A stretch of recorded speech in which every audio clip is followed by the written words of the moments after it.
Welcome to the Whiskey Chasers, where we talk about our passion for whiskey and its history, either amongst ourselves or while interviewing distilleries, all while enjoying a glass. I'm Steve. I'm Nick. And I'm Chris. Please enjoy responsibly while enjoying this week's episode of the Whiskey Chasers.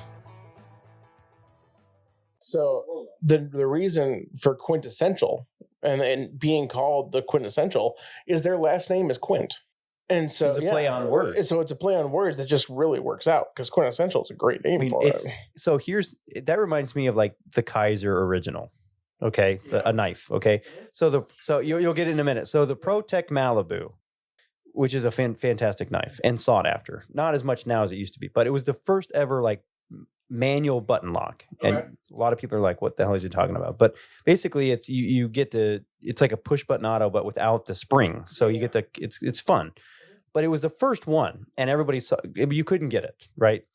Kaiser came out with a button lock. They were like the second ones to do it. But they named theirs the Kaiser Original. So if you were to type in original button lock, what do you think pops up? Kaiser does. Yeah, not the ProTech Malibu, which is the original. Yeah. It's Kaiser. Yeah, smart, right? Are they German? Yes. Okay. Well, they're Chinese, but I think the name is German. It's one of those German-Chinese type of deals. Yeah, because there's so many of those. Yeah. Yes, there are. It's Klein Tools. I mean, you know, at any rate. But you get what I'm saying? The Quintessential. That's a great idea because if you ever look up like the Quintessential American Single Malt, boom, that thing's going to pop up. That's going to be the one. Yeah.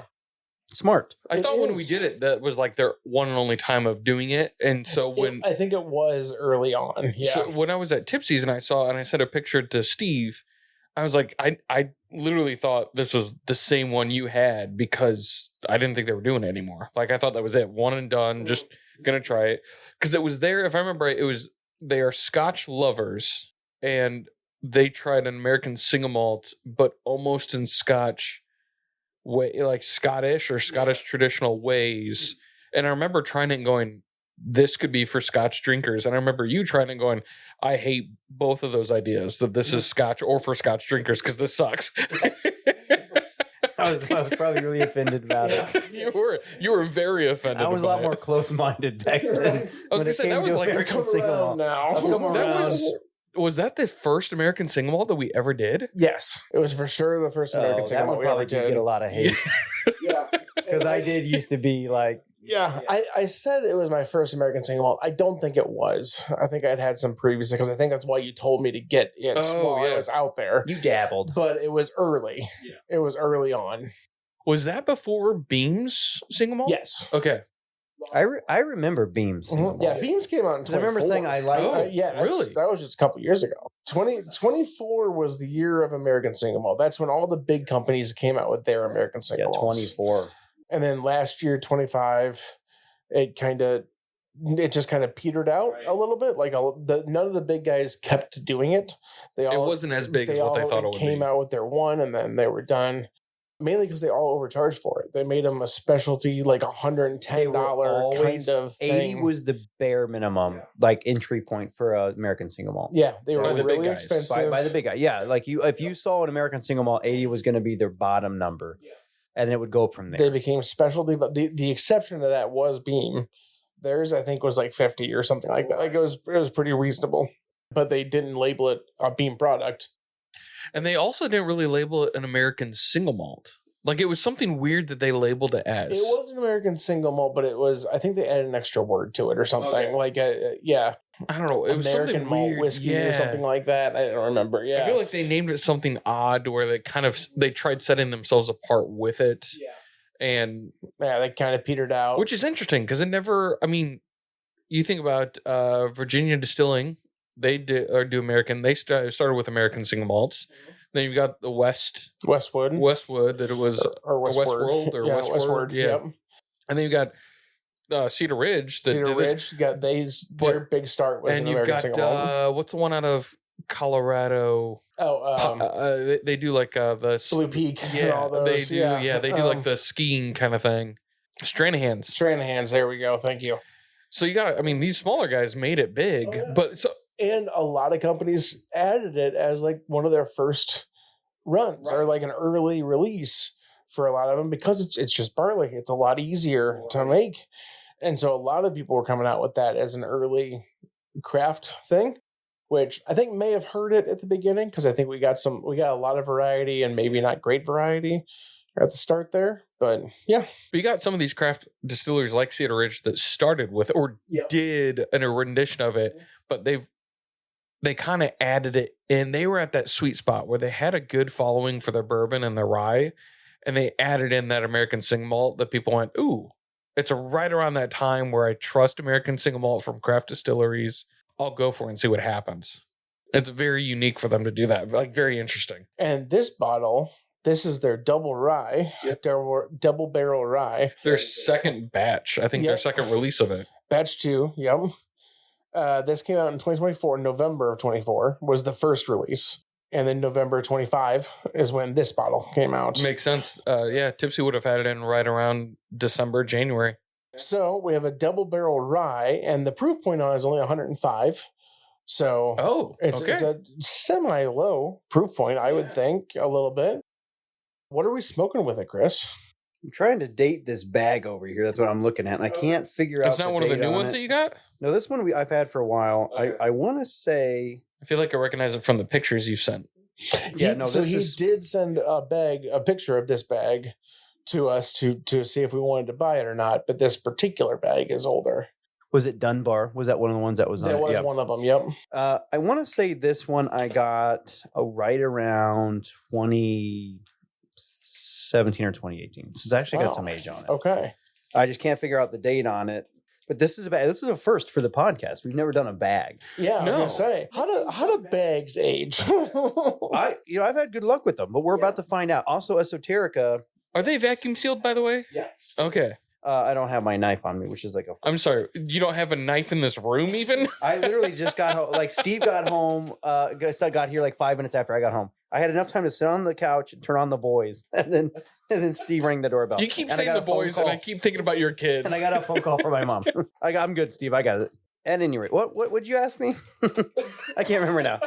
How do bags age? I don't know. Yeah. How old is it? I think it's like from 2017. The only bags I've ever seen are for like the bulk blends. Oh my gosh. And I don't know that I've ever. So I've never had this super aged.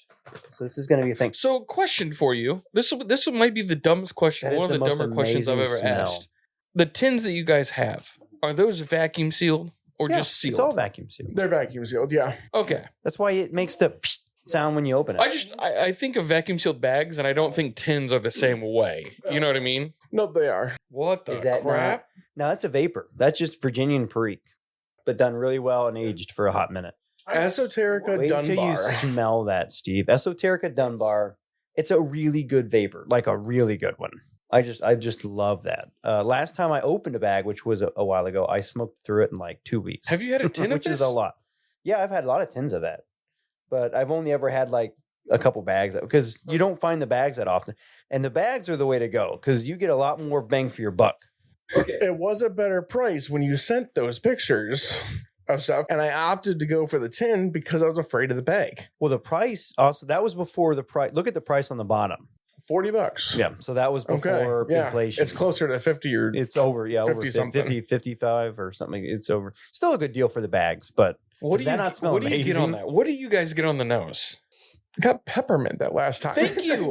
I'm getting like the homemade or the healthy it's sweet. leather like for a vapor. It smells almost kind of candy corny. It does a little but with peppery. So I'm getting like the orange or like plummy like fruit leather, not like fruit by the foot or fruit roll-ups kind of thing, but like actual like homemade fruit leather, like that kind of like tarry kind of feel, but like natural with a bit of like peppermint or like menthol like smell to it too.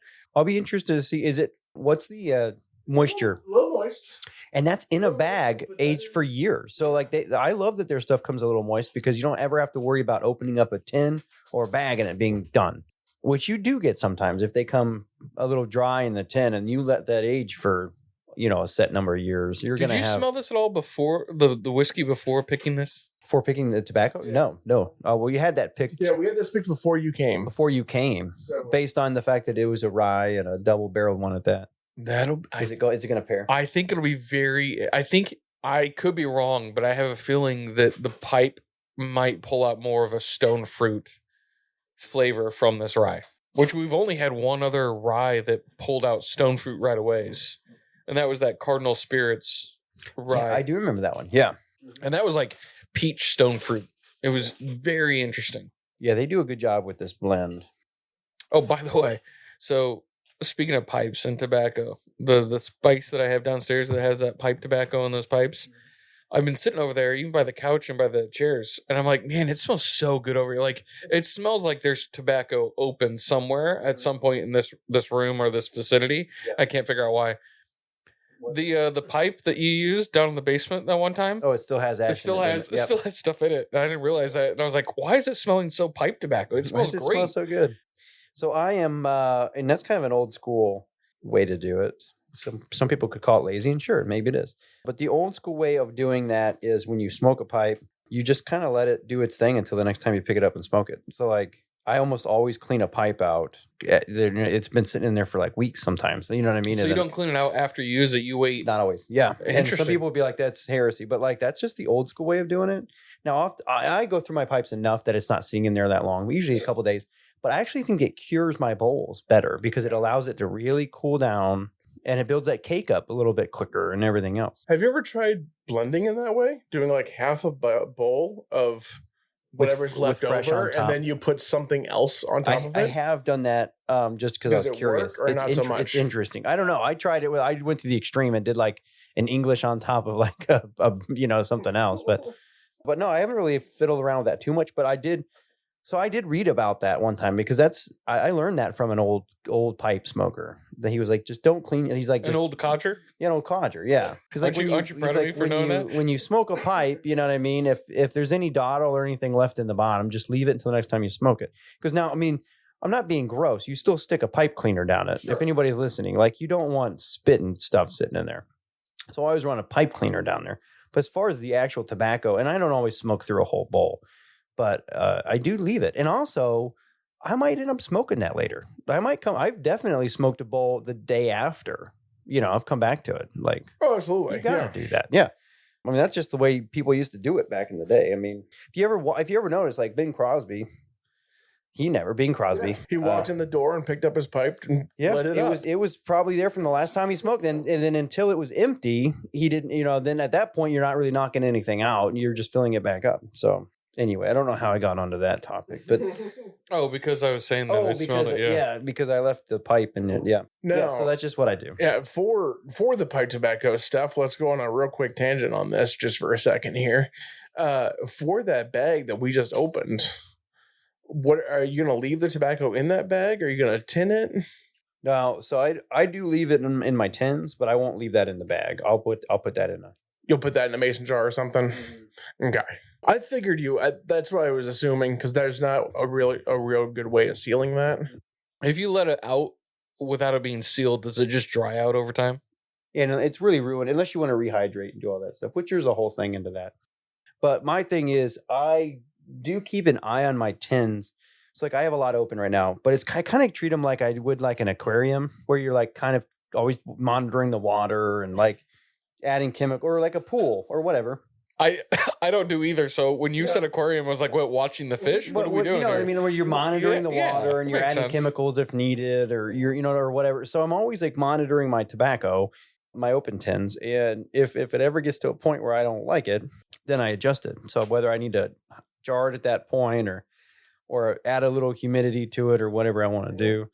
But typically I have a solid system and I never have an issue. But I already know for a fact because I have done that before where I have left a bag and I was like using it. And what I ended up doing was smoking it faster instead of like, But I also usually tin those up. And that's why I think when we first started this podcast, if you remember, I had a lot of jars of Esoterica because I used to buy a lot of bags and I realized I got to jar this shit up. You know what I mean? So I had a lot of jars. I remember all the jars they used to have. Yeah. Yeah. We smoked through them and I gave a bunch away. I had a buddy that was leaving town, and I gave him a bunch, and so things like that. But yeah, so I'll probably end up jarring that.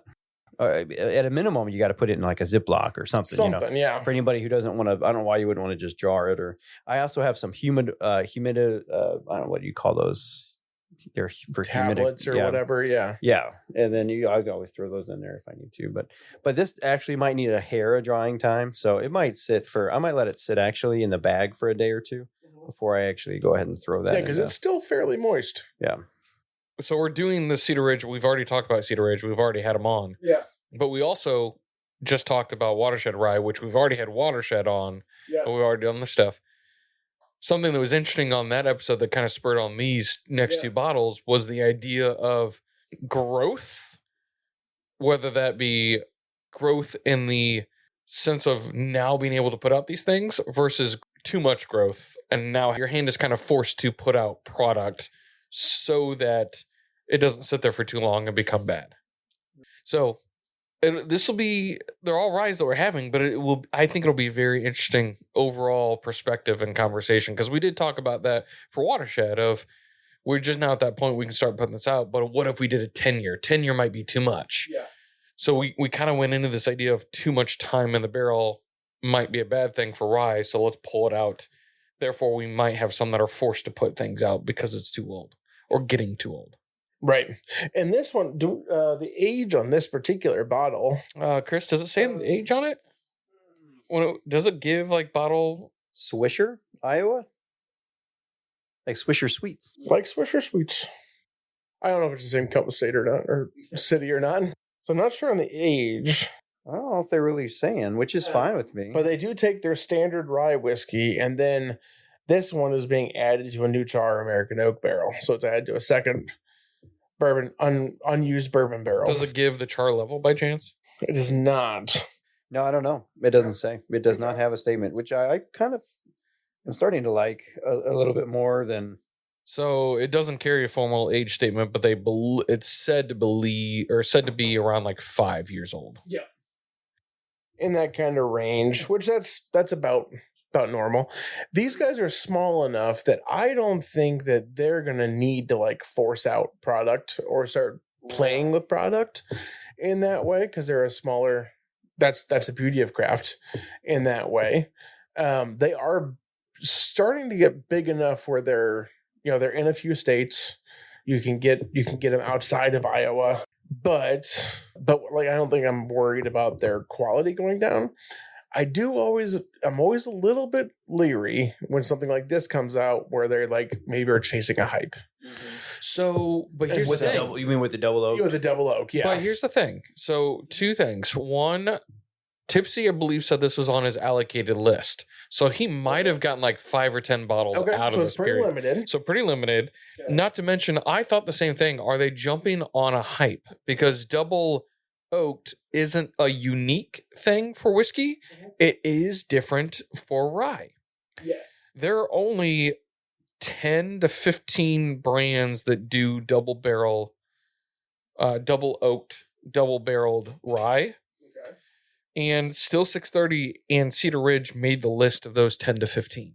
Oh, okay. So there's not very many that do it. High West is on there, Elijah Craig, Jack Daniels, Sagamore, Michter's, Jefferson's. Like there's not a ton. There's some big names, but not a ton of big names. And those big names are ones that have come out recently. It's almost like craft put this on the map for rye. Yeah, I mean, I think most people don't do a double barreled rye because it's just like flavor on top of flavor. But I like it. Right. Yeah.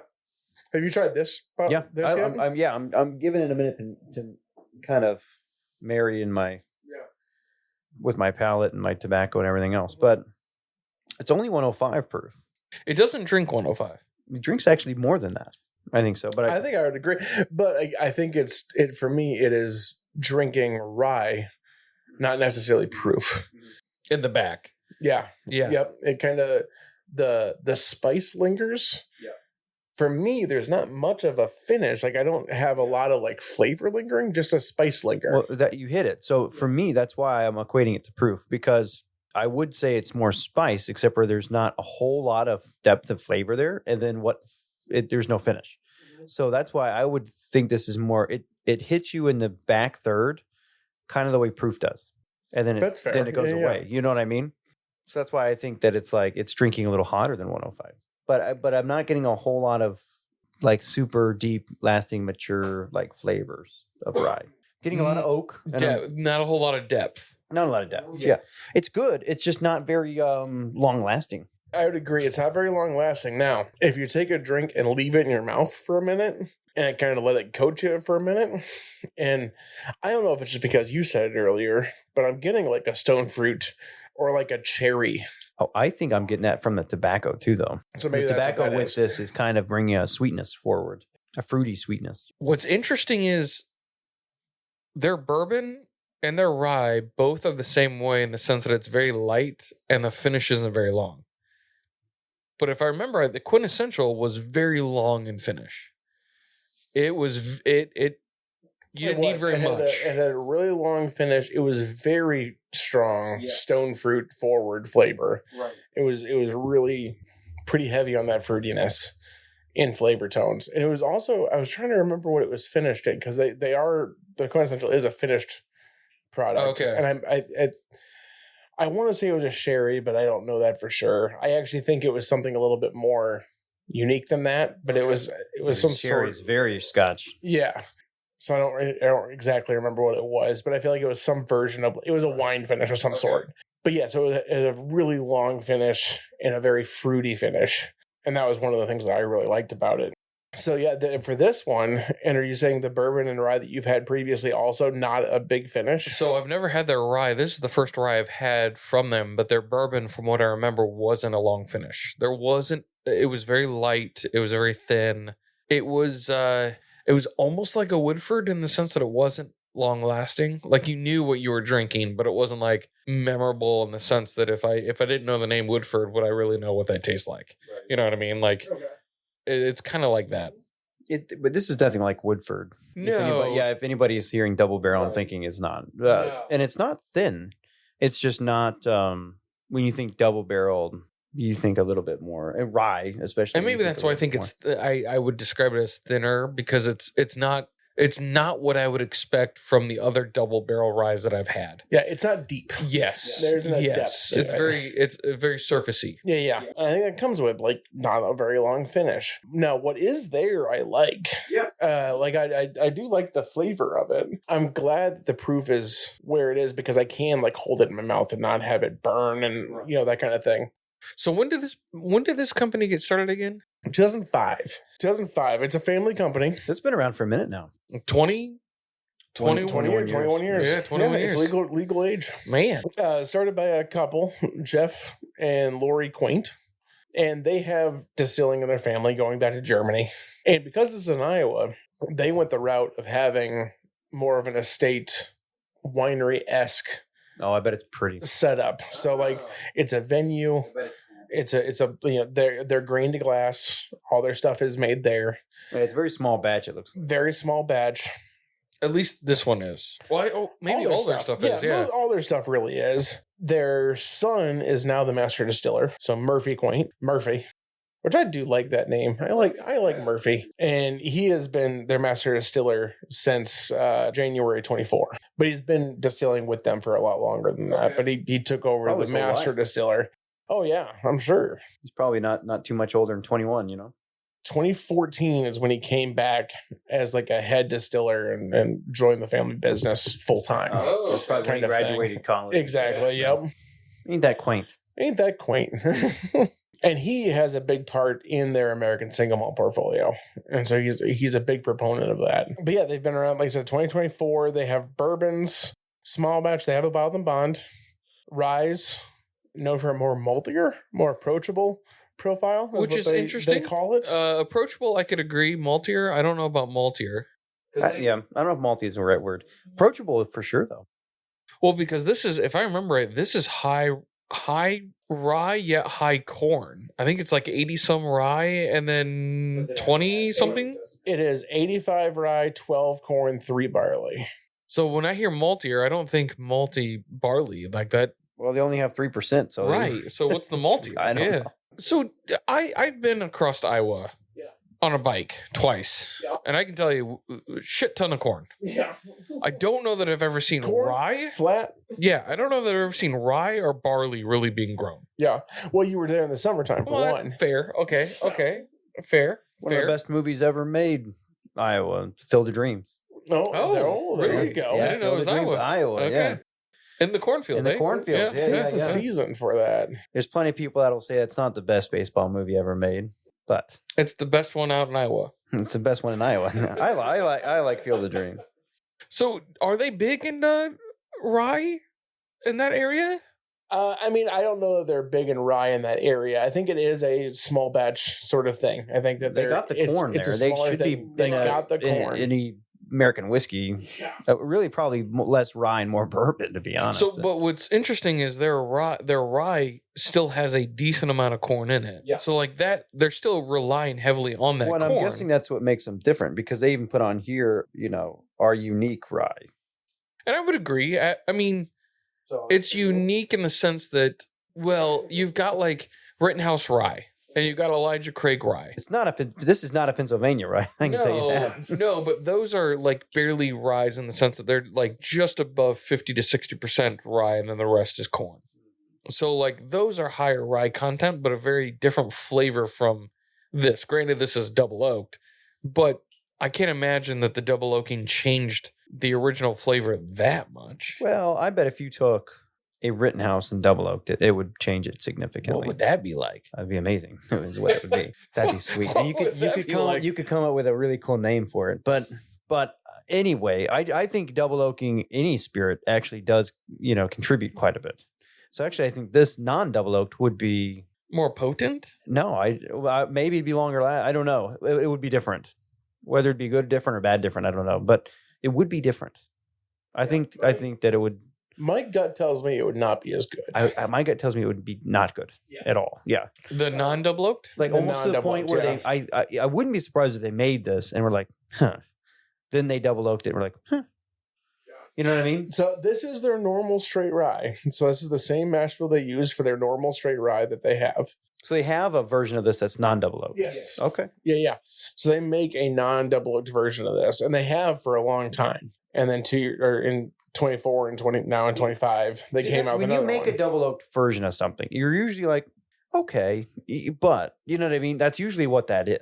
Well, it's an okay but it's also I have enough product to say okay but and still put out the original I guess what I'm product. saying is if you were happy with it, Would you do that? perfectly happy with it, would you ever double oak it? Right. Probably not. They might have been like, this could be improved. But what Let's about- try it. Do they do it for growth? Could. You But then know? why Expand pick, their but market. then why pick that? They did a double barrel bourbon at the same time. So they did both of those. Are they still doing the double barrel bourbon still? I think it's also a specialty release that goes along with this. I think they released them at the same time. So they're just specialty releases. Yeah, where they they're a do the double specialty oak. kind of Okay. thing. Nothing wrong with that. Now, with that also, though, because they do the American single malt, they also play around a lot with finishings. So they do a lot of different barrel finishes. Is it just finishings with the single malt or everything else in their portfolio? Mainly just the single malts. Okay. They don't really finish a whole bunch of different bourbons and ryes and stuff overall. This lends itself to finishing. I agree. There's room for finishing in here. Yeah. For the double barrel or Yeah, just for in the double- general? for the double barrel. barrel. I think there's room Maybe for a triple There's barrel. room for a Is the finishing. double barrel a finish? Yes. technically. Well, it's not, man, I don't know. It says on the bottle, it says that it was put into a new American oak, taken out, and then put back into new American oak. Yes. So 2 new American oaks. Technically, it's a finish. But if instead maybe you could do a finishing for a shorter amount of time. Let me ask you this. What constitutes as a finish? Is it when you take a final product or a aged product that's been sitting in a new American oak barrel and put it into something new or a different barrel? Or is it when you put it into a barrel that's been used for wine or for rum? I'll tell you the difference. So I think a lot of people would think finished in a sense. What you're saying is like, okay, I took the product, now I finished it. It's done. It's finished. And I did it twice. That's not what I think a finishing is. Finishing is like a polishing. It's like an extra layer that you're putting on. You don't have to do it. So I don't think it's really like, because I think a bourbon is finished when it's finished. You know what I mean? I don't think putting into another barrel that's got something in it, and then whether it's a new barrel or whatever, and then it's being like, okay, now it's done. You get what I'm saying? It was already done. You're just putting an extra process into it. So I think a finishing is not like another new American oak. It would have to be like an extra, a polish. You know what I mean? But isn't that another coat? Yeah, I guess it could be another coat. Are you struggling with the fact that it's it could be another coat. So do you struggle with the fact that it's two American oak barrels? No, I struggle with the fact that calling a finish, like the idea of like it needs 2 barrels to be done, like finished. You get what I'm saying? Well, I don't like that idea. I don't know that this needs 2. So I don't know that a finishing is the sense that it needs 2 barrels to be done. I think it's an addition of the original. Yeah, no, and I get that. But I mean, so that means like, but if you were thinking of it that way, then you could say, well, if we miss the double barreling, it's unfinished. You get what I'm saying? So you're saying that a normal bourbon is an unfinished bourbon, or could be considered an unfinished bourbon because it never went into something else? If you thought of it that way, I don't think of it that way. I think a normal bourbon is done when it's done. Same here. But what I'm saying is like a finishing to me does not mean it's like, okay, this is going to finish the product. Right. It's for me, it's a polishing. It's an addition of. It's it's something else. It's the white walls on a car. Right. You don't need them. You don't have to have them, but it does kind of make it pop a little bit. You bring up an interesting idea in the sense that American bourbon, American whiskey, might be the only type that uses the definition of a finishing. Because Scotch doesn't call it a finishing. It's Irish just part whiskey, of the process. Yeah, exactly. It's just part of the process. But American whiskey, that's not true. On a Scotch, doesn't it say that it's aged in or aged in sherry? It never says finished. It never says finished in. That is an always American aged. thing. Yeah, it's always aged in this. It's always aged in that, or blended together from. Well, here's the thing, though. You can't say an American bourbon is aged in a sherry barrel. Right? But why did we pick finishing?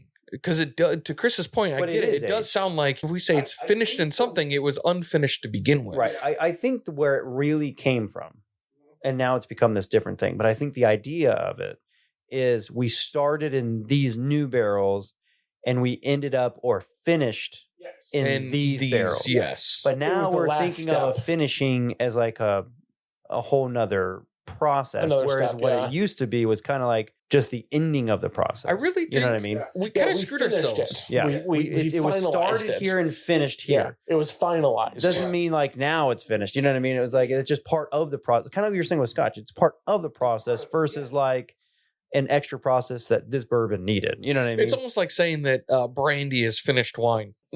No, it's just fortified. It's just wine in a different presentation. Way. Yeah. I think we really, if we talk about, I don't think we've ever really talked about this for finishings. We kind of screwed ourselves as an American culture by saying it has to be new American oak. By using that definition, new American oak, we can't age it in anything else. Therefore, if we put it in something else, what do we call that? Well, you can as long as you, and that's why we finish it, right? Because you have to start it in and then finish it in that.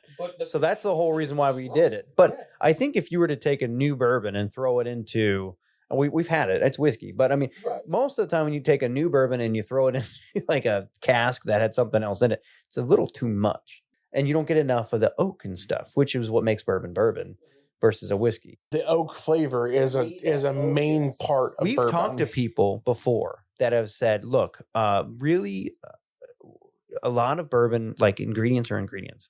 The flavor comes from the oak and the way that it interacts with the oak. Without the oak, the barrel, we really don't have bourbon at all. Like, you know what I mean? And it's true. Like that really is what makes the bourbon. Like it's like a gun is pointless without the magazine. People always think about a gun. If you don't have a magazine, it's pointless. Like the magazine's actually the most important thing. Yeah. So it's like the barrel. The barrel really is the most important thing when it comes to bourbon. Think about it, because it makes the most impact. Why? Without it, you don't have it at all. As Americans, why are we fixed on this idea of oak as a flavor? I just thought about this. Wood. American barbecue is very different. No one else does American barbecue. In fact, there's places overseas that do American, quote unquote, American barbecue to taste like ours because it's very different from them. But why? Why did we pick oak and wood as our like flavor of choice? We like it. We like that It stuff. tastes good. Yeah, it tastes good, and we had a lot of oak. We have a lot of woods. Europe and other countries, they had a lot of woods. They got rid of them a lot earlier than we did. For homes and stuff, or why? They had thousands of years. We have 250. Ah, fair. So, Okay, yeah. okay. You gotta think about it. We burn it. We live in it. We sit on it. And another part of it is we have things called national forests and national parks where we continue to grow those trees. We have the space for woods. Europe doesn't have the space for woods. It's not big enough to keep just spots for woods. That's the reason our national parks and stuff is so important. Yeah, they use a lot more bricks in Europe. Because wood is a renewable resource. You can cut down a tree, it's going to come back in 20 years. As long as you plant it. But as long as you plant it and everything, but you need the space to put it and not put something else there. Yeah, not put something on top of Yeah, it. we have space to put woods. Whereas Maybe that's Europe where and stuff doesn't. We should absorb Canada. We'll take Canada over, clear everyone out, and then just plant there. Well, they have all the wood. We don't need to move them out. Yeah, they've got the wood. Yeah, we're buying it off of them right now. And look, and we can't clear that wood out because we wouldn't have any maple syrup. Yeah, that's fair. Yeah, they'd be finishing in maple barrels. Have they ever done that? Finished in maple barrel? Yeah, who did that? A maple barrel. Someone recently did one. Well, no, it wasn't It wasn't a maple barrel, Right, though. but it was a someone- maple Yeah, I don't mean syrup. a Someone just maple did a syrup maple barrel. I mean barrel like the finish. maple wood barrel. Yeah. Do they even do that? Can you They even make do. one? I Can bet you? Yeah. they do. Yeah. That'd be interesting. We've talked about using different woods for aging whiskey before. It'd be interesting to see what that would be I like. am very interested in that, in using different types of wood and changing it from new American oak to just new wood. Right, especially when you're talking about charring the barrel, because it's like smoking pipes with different types of wood. You've smoked have you ever smoked a cherry wood pipe? I'm sure you have. I haven't actually. I've only ever smoked briar or like clay or things like that. But yeah, It's different. It does change the flavor. Yeah, because you're burning it and everything else too, and charring it. So there's a few different companies that have done it, but it's maple wood finish. Yes.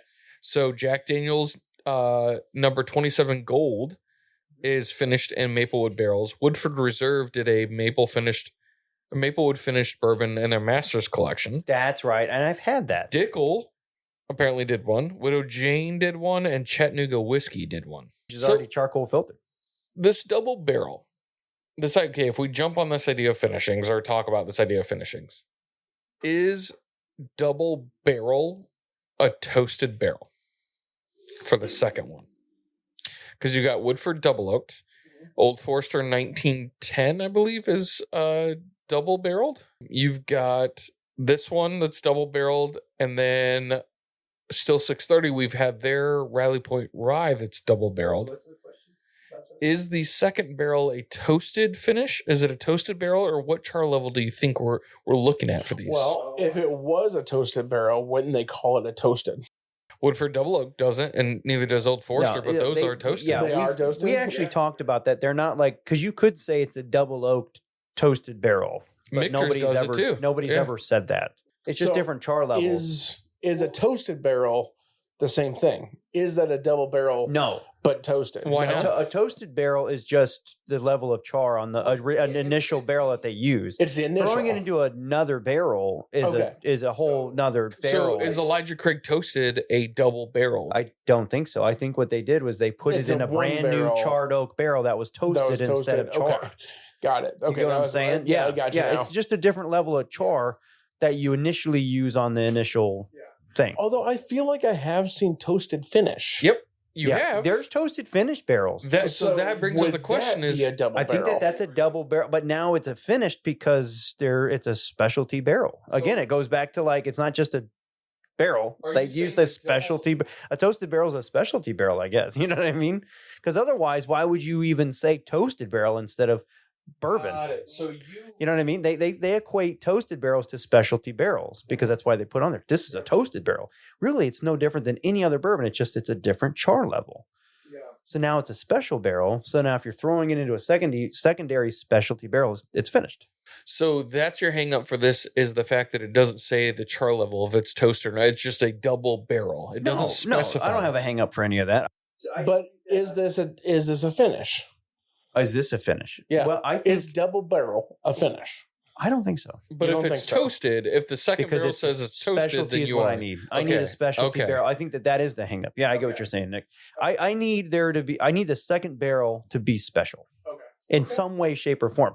But if I have 2 glasses and I pour liquid into one glass, and then I pour that glass into another glass, it's just been poured in 2 separate glasses, double barreled. You get what I'm saying? But if I pour the liquid into one glass and then I pour it into this really fancy glass, that's a finished. Because it's double glass. That's finished glass. I poured it into a crystalline. Yeah. So something like that. You get what I'm saying? I think that I was trying to think. So my original argument when I was thinking this through in my head over here to counter you, I was going to say just a second barrel is all I need for a finish. Just whatever the second barrel is, this is done, and now I'm putting it into something else and making it do more. Yeah. I'm adding a step, and bourbon is made in a new American oak barrel. So therefore, if you put it into another barrel, that's why you have to say finished because it's no longer bourbon.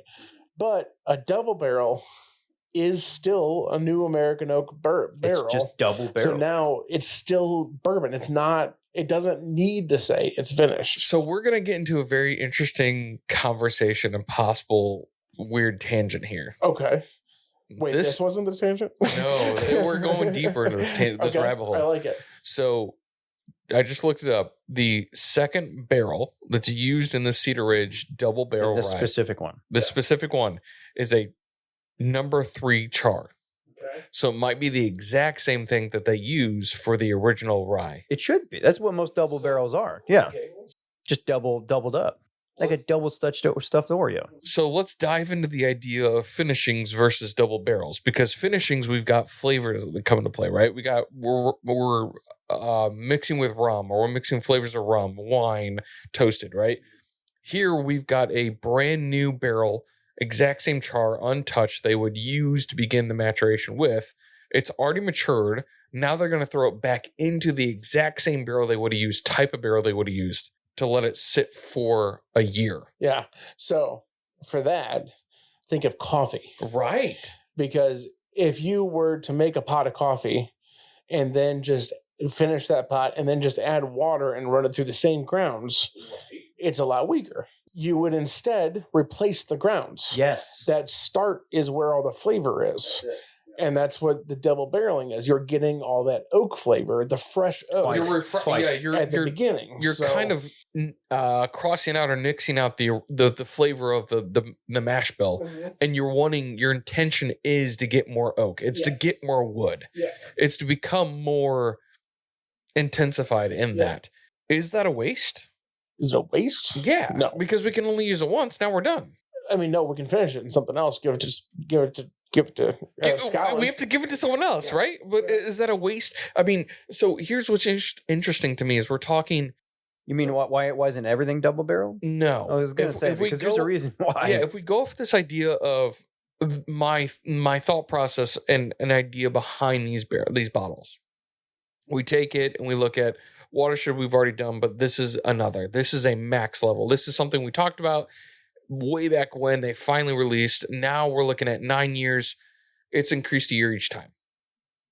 We looked at that. We tried it. And we're like, holy crap, don't do any longer in this. This is amazing. You got a craft distillery that's grown over ages, right? I mean, 16 years? 21 years. For Watershed, we're talking 16 years. And they finally put out a rye that's worth raving and craving about. It took them 14 years to even come out with a rye to begin with, right? Now you've got a company that's been around since 2005. They have the capacity to experiment, and this is their second batch of experimenting. But when most craft distilleries begin experimenting, they begin experimenting with barrels that they buy from other countries or other whiskeys, other wine, other spirits to finish.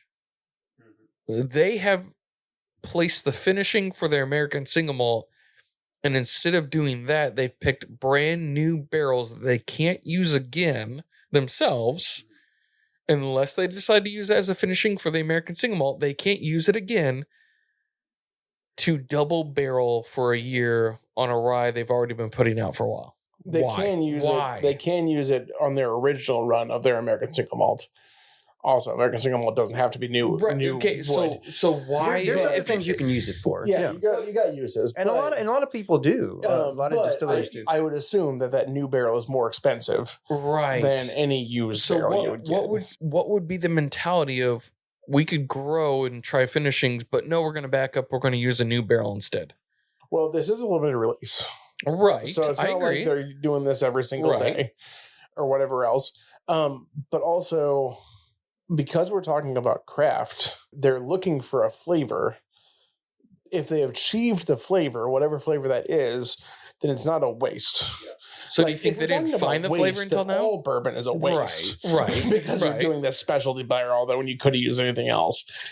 So I don't think it's a waste in that way. You're achieving the flavor you're looking for. I think the other thing to remember here is that you strip the barrel when you use it. So using a new barrel, you get a certain amount of flavor.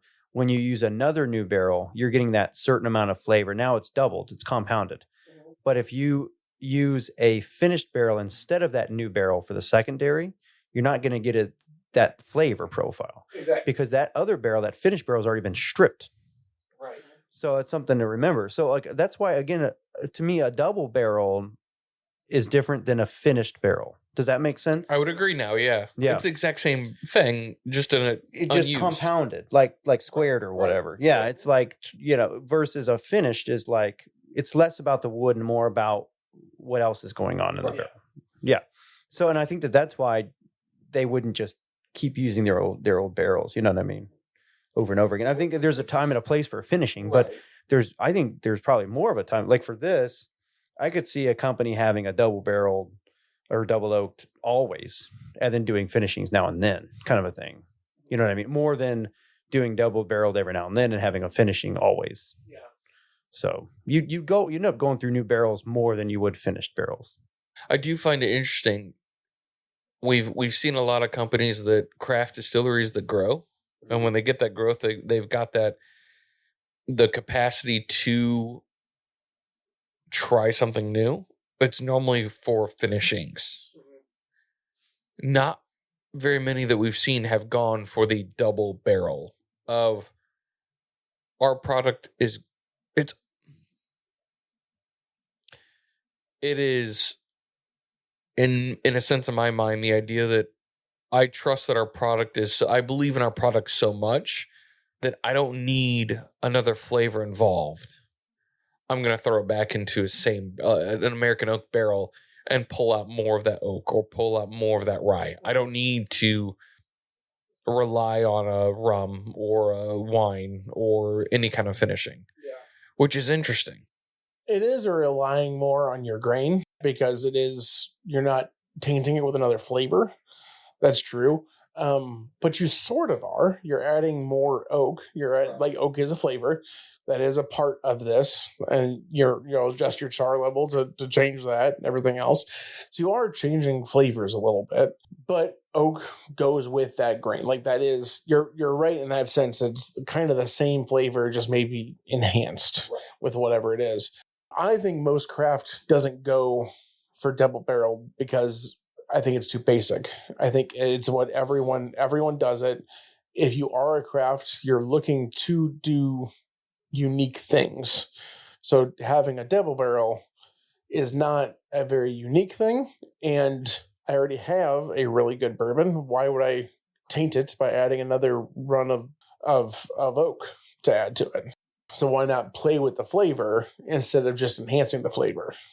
But I think also that when it comes to craft in general, there's not the goal is you have a limited release sort of deal like this. You have 200 bottles, 500 bottles maybe. Your goal is to sell all 500 of them and probably leave them wanting more. So whereas Jim Beam not looking to leave you wanting more. They would like you to buy every single one of their bottles. A craft distillery wants you to buy all their barrels, all their bottles, but they want you to look for something else from you, some sort of a unique thing, whatever it may be. So that's why these limited runs come out, because it means I'm a big fan of Cedar Ridge. Right. So when this new thing comes out, I want to try it. Whereas if Jim Beam comes out with something new, I may want it. You know, it may be specialty enough that I want it. I like their flavor profile. I know what I'm getting, so I'm going to go for it. With Cedar Ridge, I know what I'm getting, but also I might not. They do enough random little things that I know what their core tastes like, but these finishings, these, you know, whatever the things are that they're playing with, change it enough that not everything is a home run.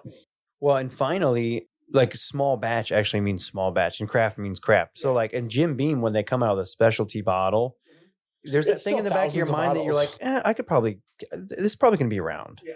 But these kind of places, when you see like their limited release come out, you're like, if I don't get it, it's gone.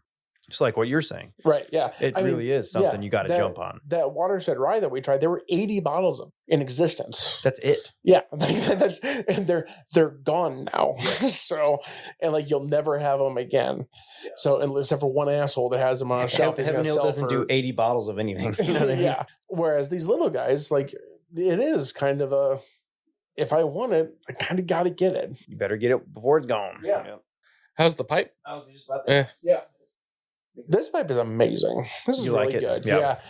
It is still moist. It's a little wet. I'm having a little bit. I'm struggling keeping it lit because of that. But Dried out, flavor wise, it's so good, isn't it? it's so it's good. different than other vapors. It is. It is sweeter.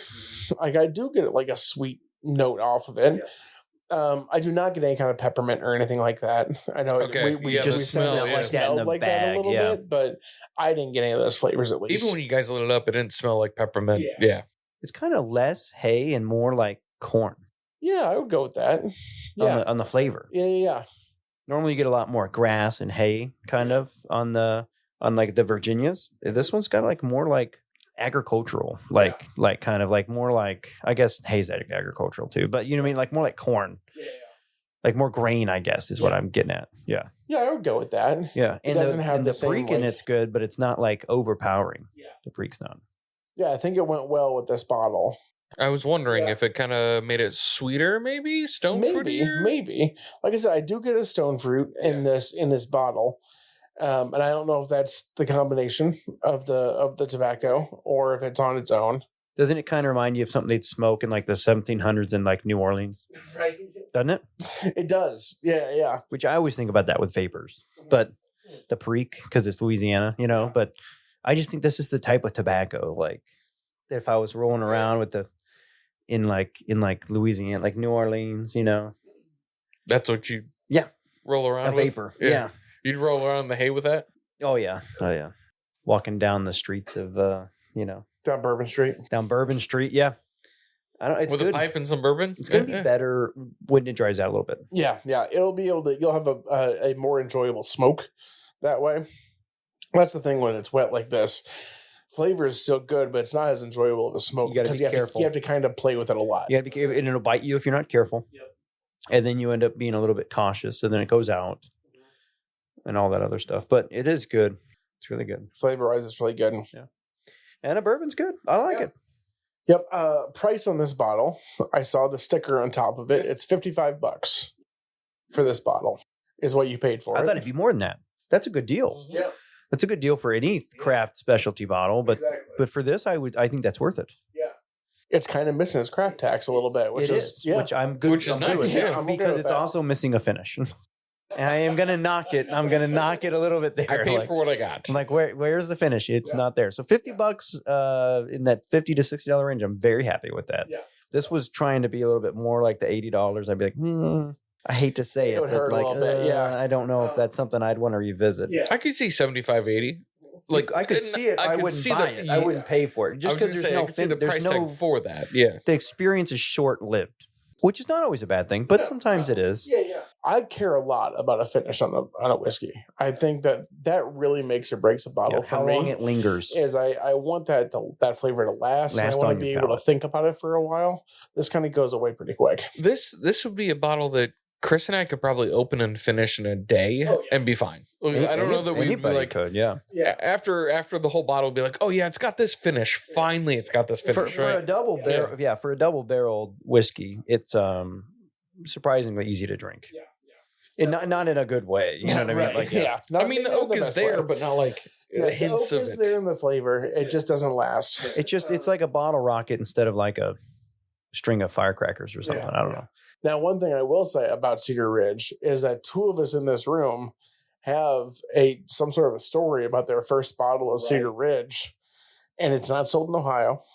It's a pretty specialty, kind of a niche, middle of nowhere sort of company. But they're out there enough, and enough people are talking about them that we both ended up with a bottle at some point, and like really enjoy it, and have some sort of a story or memory around it. It's like the only distillery in Iowa, even though it may not be the only. It feels like it's the only one. Like they're the loner in Iowa. I don't know who else is out there, but they do a great job of being like, we're Iowan. Yeah. I think we've tried a few things from Iowa, but not many. Not many. This is the only brand that I can think of from there. Off the top of my head. I do think there are more than this, but there's not many. Well, it wasn't from Iowa, I don't think, but didn't we try some? Wasn't that Peyton Manning's? Didn't that have something to do with Iowa? No, Tennessee. I remember something about Iowa with that bottle, but not that was anything to. But I just remember something about Iowa. Sweetens Cove. Sweetens Cove. Okay. Maybe I'm wrong about that. So would you buy this? Would you guys get this again? Would you try it again? Would you seek after this idea of this double oaked rye or Cedar Ridge? I'll tell you what. I wouldn't get this again. But I do want to try more things from Cedar Ridge. Does that make sense? So I mean, it was good. It was a good experience. I'm glad I had it. If I got a bottle, I'd be fine with it. I'd be happy with it. I don't know if I'd replace it, is what I'm getting at. I wouldn't be disappointed with it by any means. Right. I just don't know if it would be, it's not a shelfer. Right. But it does make me want to try more of their stuff, which I think is kind of a win. Yeah. It kind of for scratches them, an right? itch for me. Yeah. Yeah. Because I have a feeling I will find something in there that I would want to, that would be a shelfer. It means I like them enough. I don't think I found it yet, but I like them enough. Yeah. Based on this one. Right. Yeah. What about you, Steve? I would not buy it again. Okay. Similar to you, I would be very happy if I bought it. Like I think I would get my money's worth out of $55 or whatever. Like that's a good price. It's a good bottle for that.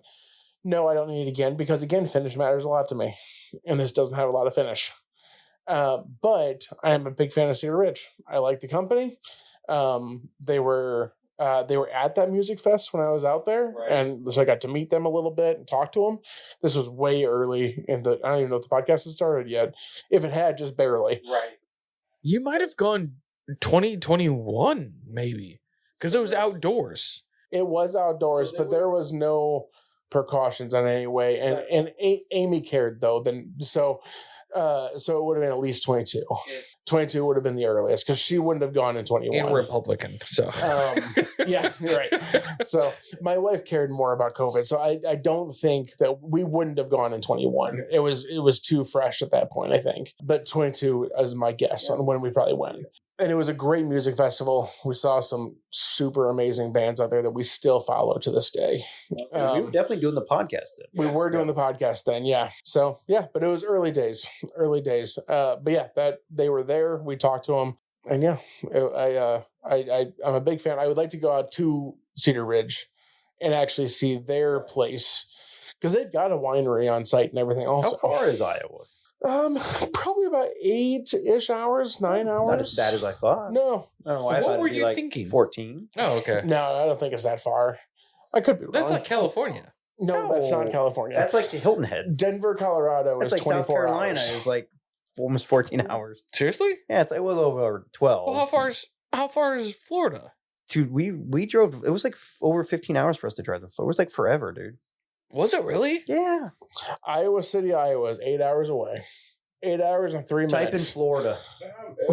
Any particular part? Or 30A. I want to say that was like 14 hours, dude. Where at? Florida, 30A. What's it called? what's that called? What's the area called? Santa Rosa Beach, maybe? Santa Rosa. Maybe? It's It was a minute, dude. It was like a 15-hour trip. Santa Rosa Beach. That is 12, almost 13 hours. Oh, okay. That's not that far. Oh, that's not that far. Is that where it was at? Is that 38? That's 38. Santa Rosa Beach is on 38. Adjacent? Oh, wait. 38 is just a main highway in Florida, by the way. I'm finding out. Oh, it is. It totally is. But what's the small little city that everybody goes to that's not actually very nice? Panama? But no. No, it's next to 38. Everybody goes there. Not Panama City. Destin? Destin. That's it. How far is Destin? Same distance? About the same. They're pretty Okay. close to each other. It was Yeah. about 14 hours with stops and stuff. Yeah. And anyway, thanks for listening. We had a great time. Until next time, we will have another rye. Sounds great.